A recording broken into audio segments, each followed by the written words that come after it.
দীর্ঘদিন নিখোঁজ থাকা বা গুম হওয়াদের সন্ধানে সামরিক গোয়েন্দা সংস্থা ডিজিএফআই কার্যালয়ের সামনে ভিড় করেছেন স্বজনরা।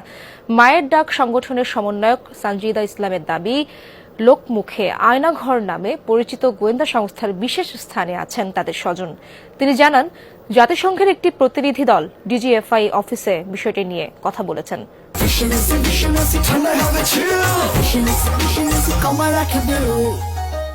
স্বজনদের দাবি, সরকার পতনের পর এরই মধ্যে আয়নাঘর থেকে সাবেক ব্রিগেডিয়ার আব্দুল্লাহিল আমান আজমি ও ব্যারিস্টার আহমেদ বিন কাশেম আরমান মুক্তি পেয়েছেন।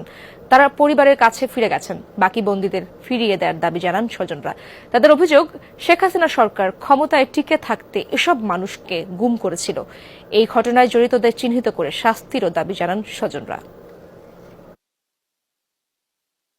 আমরা আজকে আসছি অনেক বুকে আশা নিয়ে, যে আজকে আমার বাসায় আমার মেয়েকে ছেলেকে বলে আসছি তোমার পাপাকে আজকে নিয়ে আসবো।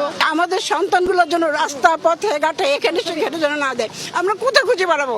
জীবিত অবস্থায় আমাদের হাতে আমাদের সন্তানদেরকে পৌঁছায় দেয়।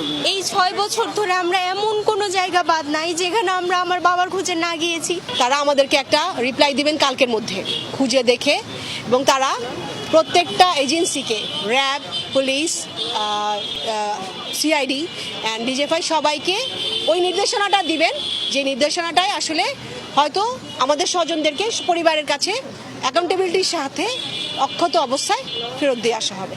তো সেই